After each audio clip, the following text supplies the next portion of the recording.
Bit of breaking news to bring you, and it's confirmation of the news that we brought you earlier here on Sky Sports News, and it concerns... Now, whilst we're on Bournemouth, we've got some breaking news to bring you. They have signed Fraser Forster on a 6-month deal. This is to add some goalkeeping cover to Andoni Iraola's squad. The 37-year-old is a free agent. He's been available since leaving Spurs in the summer. So Bournemouth's number 2, Will Dennis, of course, was injured in training this week. So the club is still waiting to find out the extent of that injury. Forster will be in the squad to face Arsenal tomorrow. There's always a lot of interest because it's one of the biggest clubs on the planet, and therefore the fans are desperate to know what they're going to do in January about potential incomings. And we've got a little bit of breaking news here on Sky Sports News with regards to what they're looking to do, not necessarily in January.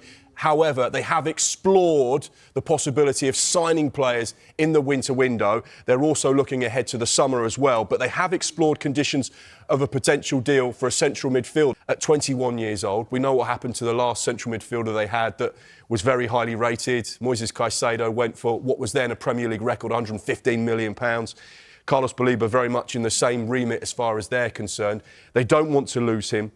They see a huge future for him down on the south coast. But the fact that Man United to sign a player in January is hugely significant, and he's not the only name on their list as well.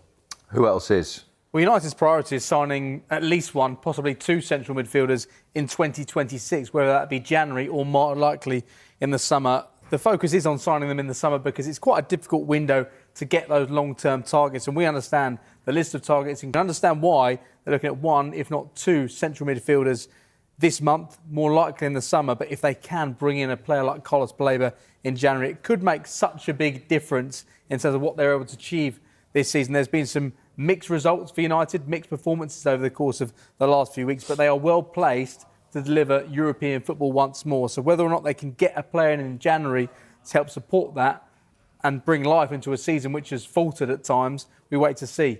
Carlos Baleba would be a player who could make a difference for United. Mikel, 10 changes, yet apart from that early hiccup, a dominant performance. Is that testament to your strength and depth in the squad now? Yeah, when we make that many changes, there is an element of cohesion that is not going to be as perfect as we want. We started the game exactly how we didn't want to, just giving them momentum and an early goal and hope. And then we had to fight it back, and credit to them because they make it difficult for us, especially in the early stages of the game. And then the more we started to do the simple things right and be a little bit more dominant, the quality took over and the margins were bigger. They are in talks with Arsenal over a loan signing of Ethan Nwaneri. It's understood a number of clubs want to sign him. However, it's thought the French club's style of play would be good for his development. Of course, Roberto De Zerbi is currently there as manager. And Nwaneri at Arsenal has been limited to just 4 starts this season, none in the Premier League. He did sign a new 5-year contract in August, which runs until 2030. So he is seen as a big part of Arsenal's long-term plans, but they may be letting him out on loan to Marseille. We'll keep you on top of that one.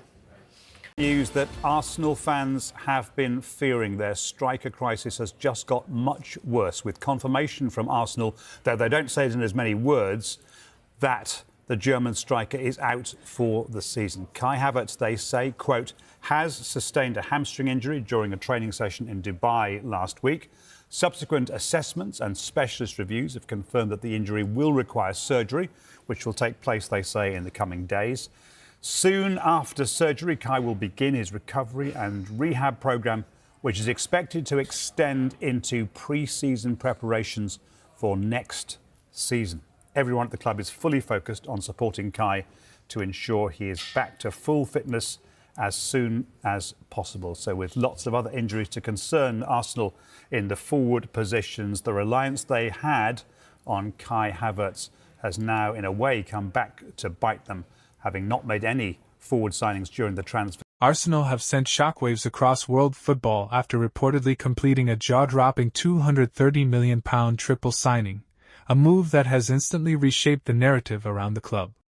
In a transfer window already being labelled one of the most dramatic in Premier League history, the Gunners have stepped forward with a bold declaration of ambition that few saw coming.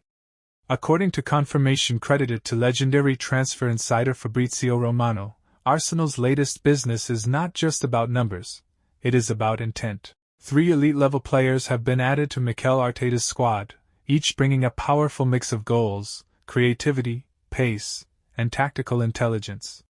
Together, they represent a transformational upgrade, elevating Arsenal from title challengers to a side many now view as a genuine European powerhouse.